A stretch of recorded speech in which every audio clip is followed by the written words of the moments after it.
For the second time in 2 months, the Ku Klux Klan came to Columbus.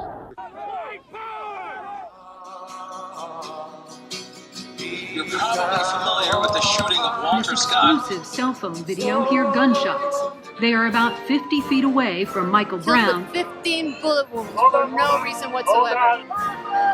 Showing a white Chicago police officer shooting a black teenager 16 times. How could you not be here today? This is a human issue. It's about the people. It's about doing what's right. It's about finding truth. It's about ending white supremacy. It's about all of us. It's about standing what the United States is supposed to represent.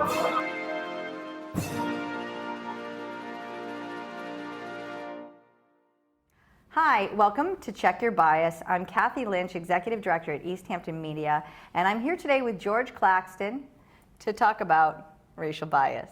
How are you, George? Hey, we've never done that before. I know, we've never done that before. This is getting to be so much fun. So I had a question that I wanted to bring up for discussion, and I watched an interview a couple of months ago, and I've actually taken a couple of months to think about it. But I watched an interview with Cokie Roberts from NPR and Donald Trump. And in this interview, in fact, let's just play it. Hi, Mr. Trump. There have been incidents of children, of white children, pointing to their darker-skinned classmates and saying, you'll be deported when Donald Trump is president. Are you proud of that? The question's a very nasty question, and I'm not proud of it because I didn't even hear of it, okay? And I certainly do not like it at all when I hear about it. You're the first one that's told me about that, but I would not be proud of that at all, and that's not what the purpose of it is. We want to make America great again. We want to bring back our industry. We want to bring back our jobs from China and Japan. We want to make America great again. We want to give our jobs, and that's what it's about. I have not heard about these instances. Deporting people, and you talk about building a wall, and you talk about banning Muslims. I talk about deporting people that are here illegally. On children discourse. I talk about deporting people that are here illegally. They're here illegally. We either have a country or we don't. I talk about deporting people that are here illegally. I also talk, Cokie, I also talk about building a wall, and oftentimes I'll say, there's going to be a big, beautiful door in that wall, and people are going to come into our country because we want people to come in. We want people to come into our country, but we want them to come in legally. What about what the children are hearing from you and how they are responding to it? Well, I think people are responding very positively. I think the messages are very positive. You know, Make America Great Again is a very positive message. It's not a negative message. Unless you think America is great already. And a lot of people I think America is right now very, very troubled. I think we're being laughed at all over the world. I think that if you look at our military, we can't beat ISIS. General George Patton, General Douglas MacArthur are spinning in their grave right now, Cokie. So the reason I'm bringing this one particular thing up is that we've seen headlines all over the place about children, young people, children, minor children, taking on this message of racism and then kind of running with it and using racism as an institution of empowerment to exert power over. There was another incident in Wisconsin in which soccer players actually walked off the field because they were being racially harassed. There was an incident in, I think, Texas or Arizona, where signs were displayed and chants were being chanted about, you know, you're going back to Mexico, blah, blah, blah. There was another one at a basketball game in which a school that is made up largely of people of color, the white fans in the stands were chanting, build that wall, build that wall.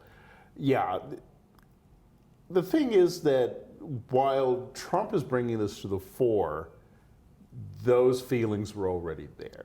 Those feelings were already there, but this is what I'm going to say about it, and this is what I want to discuss about it, is that regardless of the deeply embedded bias that's inside yourself that we struggle with, which is why we talk about these issues on this show, is that my children had a conversation rather spontaneously in our minivan on the ride home from school one day, which then I had already heard this interview, but it really hit home for me because my children started talking about Donald Trump, who they don't like, and talking about all of the people he was going to kick out of our country. Now, I have not had this discussion, prior to this. After this conversation, we clearly had a discussion about it, but they started talking about how they were going to kick out this person and this person that they know in their class because she's Mexican, and this YouTube star is going to have to leave because Donald Trump's going to kick out all the Mexicans. So whatever he is saying or whatever he is meaning or whatever he is intending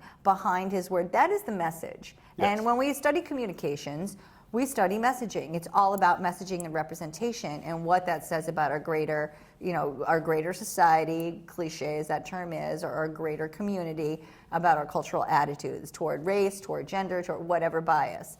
That hit home for me. Because, here are my kids in the background saying, no, Trump's going to kick out Ihaz Cupquake, who's a YouTube star. But no! And then they, of course, started chanting for a more liberal candidate. I'm not going to name that. We don't endorse anyone here.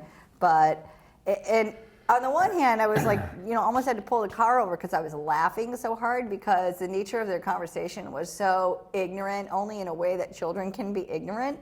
And on the other hand, it was deeply disturbing because it hit home that this is the messaging that they're receiving from walking through the kitchen in the living room and picking up snippets of media.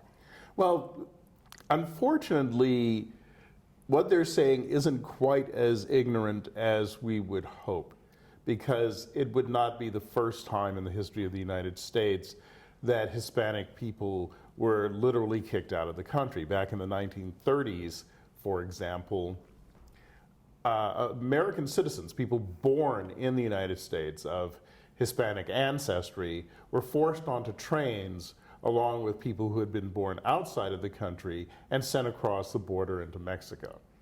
And this was done by the thousands.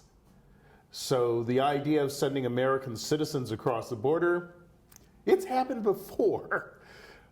However, there's no way that Trump could really get away with it now if he tried it. The idea of exporting 11 million people, you're never going to find the 11 million people. And then you're going to have to go through a process. And pretty quickly, people are going to get sick of that process as you go through million after million after million. I imagine that sounds a little pricey, too, on the administrative side. It would be extraordinarily expensive. As somebody who actually works for the department that would be involved, let me tell you that they don't want to spend that kind of money. And Congress doesn't want to give that kind of money. I think it's striking for me, just kind of rolling back to Trump, I think what's striking for me is that this is the first time in my adult lifetime that someone could send, because we talk about bias and institutional racism, I would argue that that's not institutional, that's overt. And I'm not used to seeing... It's a little bit of both, Well, actually. I'm not, it's backed up by institution, but I'm not used to seeing all that out in the open.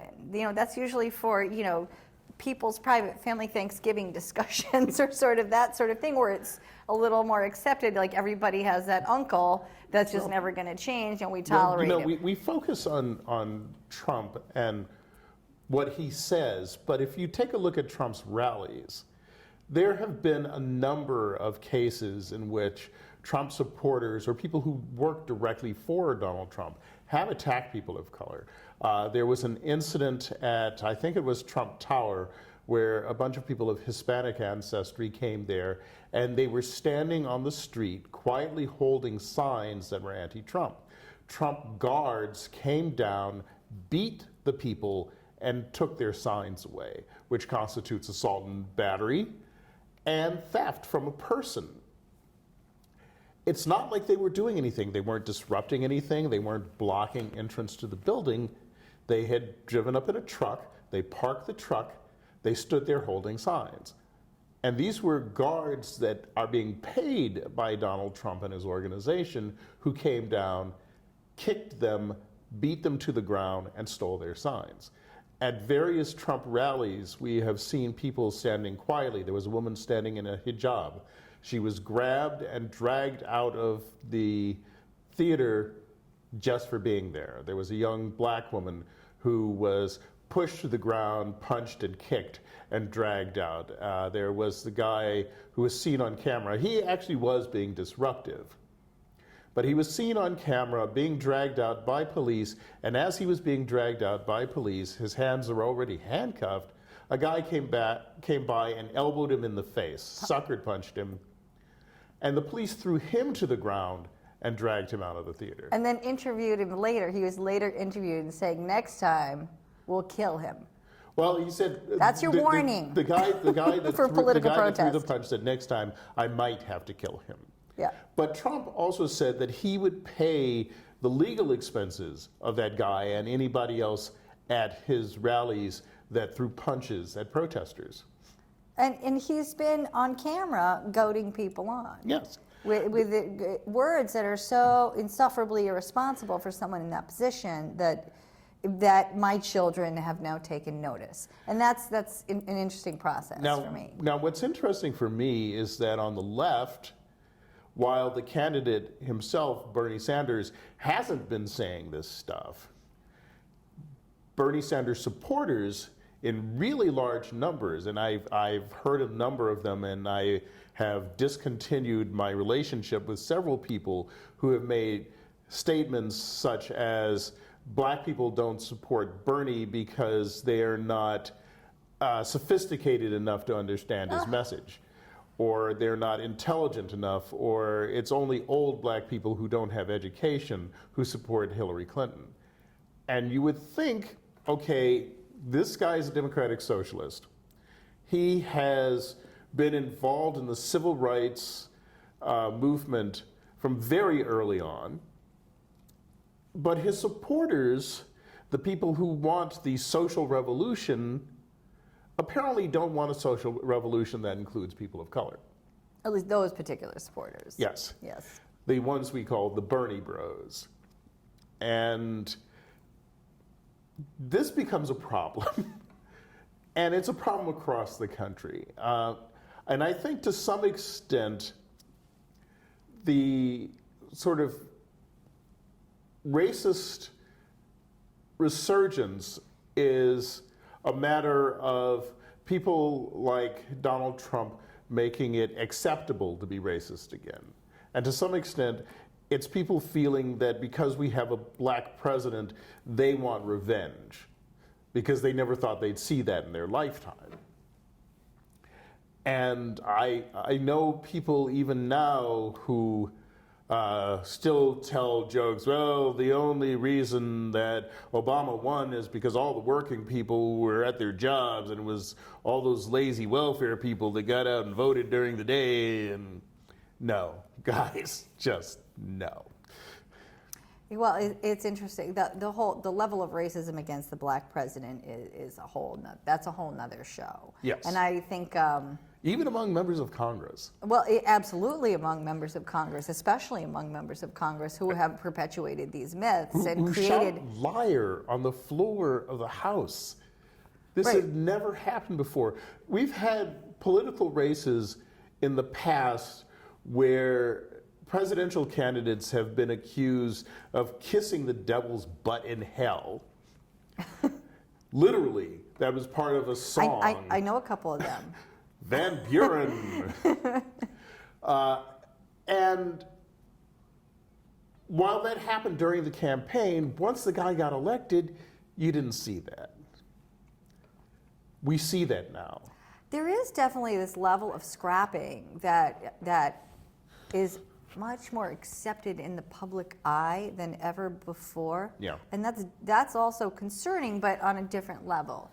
And I just want to get back to this whole racial messaging in the election campaign, because I think that it's an opportunity, everyone doles out their campaign promises. It's an opportunity to really see how someone behaves. So, we talked about the Donald Trump. I also saw other members of Black Lives Matter trying to question candidates, the way they were treated, the way that they were dismissed. And I think that out of this campaign also the entire concept of the Black Lives Matter movement has really come forward. I mean, we saw a lot of backlash, right? All lives matter, Black lives. Blue lives matter. Yeah, you're right, because we have lots of blue people in the world, right?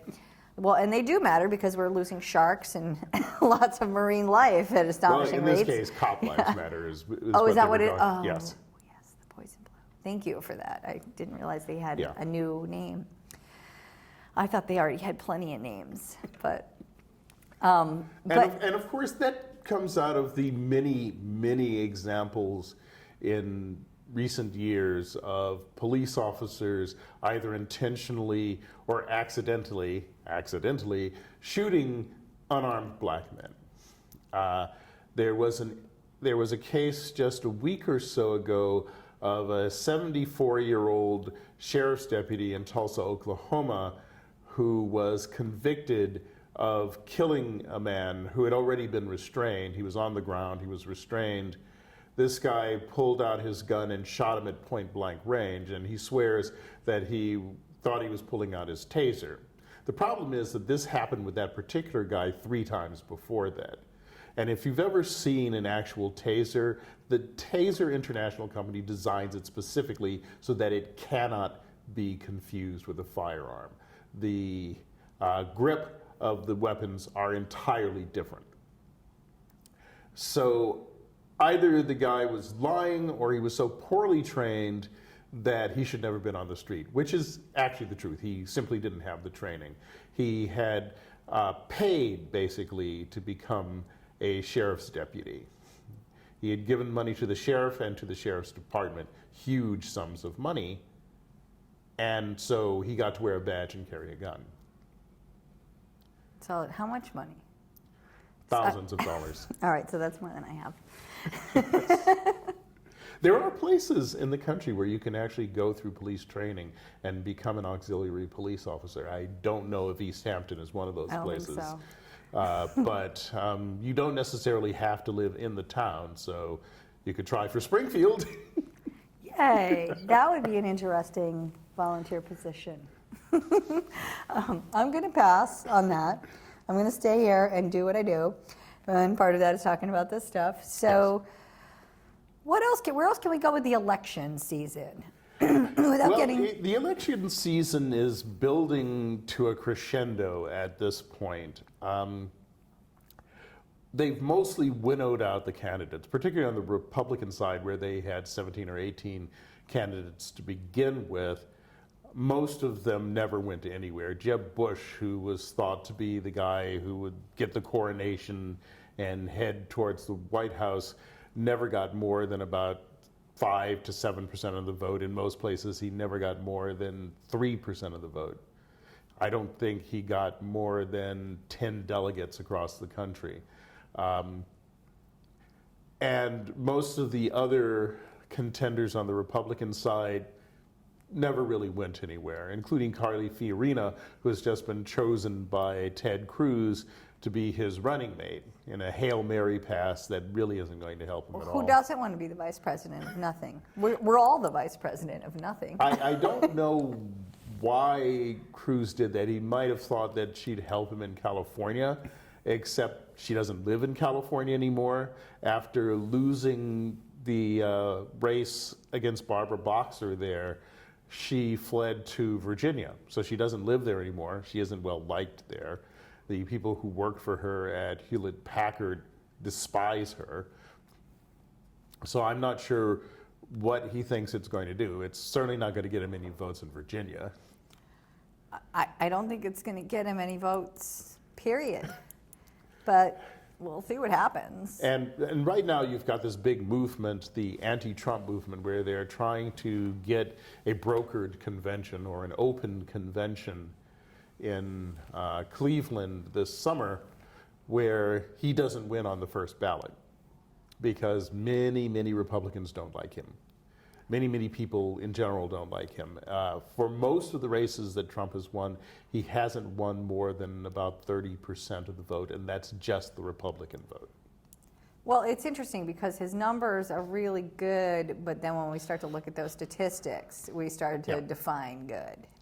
Now, on the other side, on the Democratic side, Hillary Clinton has 2.7 million more of the popular vote than Bernie Sanders does. There were actually other people contending on the Democratic side. There were like 10 or 12 sort of sub-candidates, if you will, who weren't really on the ballot in most states. They never had a chance of going anywhere. It's always really been between Clinton and Sanders. And while Sanders brings out a lot of people at rallies, those people haven't been turning out to vote. And some of that is because a lot of the people that he's been bringing out at rallies are young people.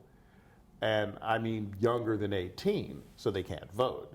And the 18-year-olds often don't turn out to vote. It becomes a problem. And then, of course, we've had cases of actual voter suppression in places like Maricopa County in Arizona, where Helen Purcell, the Republican recorder of elections, reduced the number of polling places from 200 down to 60. That's a 70% drop. And Which is amazing. yeah, and it's being investigated now by a number of different organizations, both in the state of Arizona and nationally. And there's another group who filed a lawsuit in New York. Yes. And I just read in one of the headlines that Specifically in Brooklyn, where strangely enough, the person in charge of elections, again, was a Republican woman. But beyond that, also, I just recently read a headline which said that I think that they said that they were going to now include the 40,000 provisional ballots. Anyway, it's In which racism place? aside, I think Well, it's telling. I think we need to tell our viewers in which place. In 40,000. Brooklyn, Okay. in Brooklyn. So I think that racism aside, I mean, just take away all of the issues about the election. Elections themselves Are problematic. have now are one problematic. I mean, this is beyond hanging chads. You know, I've seen a number of articles in which people and videos in which people demonstrate how to hack a voting machine, and now the movement is to go, or the idea is to go back to paper ballots and hand counting, because there's a backup. You can't change those results. You have the physical evidence. And that's a bit of an aside, but what comes into this and what plays into this is then we look at, well, how does racial biasing affect those results? Yes. You know? And in places like the American South, where there is a concerted effort on the part of the Republican Party to suppress the votes of people of color, you're already seeing the effects. Hundreds of thousands of people in places like Texas were not allowed to vote. There was one guy who came to the polls with 3 different type of identification, any one of which should have worked to allow him to vote, and yet they wouldn't give him a ballot. And obviously this was being done to prevent him from voting. And multiple stories across multiple states where apparently the election workers couldn't find the ballots. Yes. I can't find them, sorry. And some of this is just sloppiness. Some of it, but yet And- when you look at patterns, systemic patterns, in almost every state, people couldn't find the ballots. That can't be, I mean, it's one thing to have one bad person or disorganized person at the helm. It's quite another to have multiple examples. Part of our problem is that we have people who show up every 2 or 4 years to do the work. Many of them are untrained or barely trained, but they are taking care of one of the most important functions in our republic. The other problem, of course, is that in every single state you have differences in how the primary is done. I've heard a lot of people, independents, who wanted to vote in the primaries. But what they forget is that the primaries aren't about the populace electing candidates. It's about the parties electing candidates. So if you're not a member of the party, you don't get to play. But then you have to ask the question, why are the taxpayers paying for that? Because in Massachusetts, if you're an unenrolled voter, you can vote in either primary. Or if you want to vote for a third-party candidate, there's plenty of third-party candidates. There's Greens, Rainbows, Libertarians, Neo-Nazis, whatever you want, that you could vote for. But if you go to New York, you can't do that.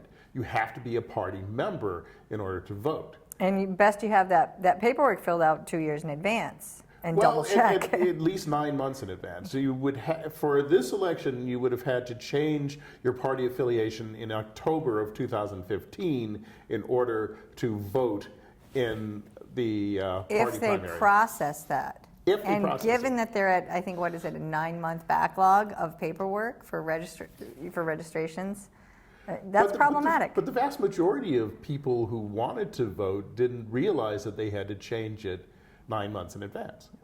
And, this is not something that's going to occur to you if you're a voter unless you pay a lot of attention to the voting, and most people don't. Right, which is... And of course, in some states where you have caucuses, I remember the Iowa caucuses back in 2008, literally thousands of people were left on the doorstep because there wasn't enough room to get them inside where the caucusing was being done. Caucuses are a terrible idea. It works well if it's 1849, you've got 50 families in the town, and they all get together on a Sunday afternoon someplace and go, well, Clem, I think that you should vote for Martin Van Buren. Well, there, Rolf, I think that I should vote for the other guy. And you go back and forth about it. If you've got 1 million people living in a city, you can't have a caucus that works. Plus, in Iowa, the caucuses don't actually get you any delegates. The caucuses choose delegates to go to a state convention, who then choose the delegates to go to the federal convention. And if you're not affiliated with one of those two choices, then you're not in. And I think that's also a big issue, is that in order to participate in citizenship, you have to tie yourself to one of these parties, really. And those are your options. Well, the result of this, primaries, really. But the result of the primaries is what you have in general elections. So then is the main candidate. right. Yeah. So not just saying that it's, well, of course it's the party. But that's all we have. And so when you feel disenfranchised, and when you're getting blamed for putting this person or that person in office, like all this nonsense that's going on about the black vote and who's voting for who, these are your two choices. And if you didn't get to pick one of those two choices, what does that leave you? And that's been the criticism, I think, a larger criticism in American politics, period, on the federal level. But my response to that is, in any given election, usually no more than 30% of the people turn out to vote. And we're talking now in the November election, not just the primaries. 70% of the people who can vote don't bother. So some of that is on us as voters. We could get together and say, we don't want it to be this way anymore. From now on, every state will do a primary. Every state will have an open primary. There will be no partisan primaries. Virginia doesn't. You cannot register as a Democrat or a Republican in Virginia. You just register as a voter. And you can do that across the board. And for third-party candidates, if you want to do that, don't run people for president. Run people for city council. Run people for mayor, for state legislature, for the governor, for the attorney general. That's where you start. You want to build a base, because if you don't have that base, you're never going to be able to run for the big chair. So, George, I think we need to wrap it up, because I think the travel bug's calling you. Yes. And so I want to thank you for joining us again today, and I wish you safe travels, and we'll see you when you get back. Thank you. We'll continue our conversation about some new and exciting areas to look at. Oh, I'm sure there will be plenty to talk about. And hopefully you'll come back with some good stories. All right, thank you so much. Certainly. This is Check Your Bias. Thank you for watching.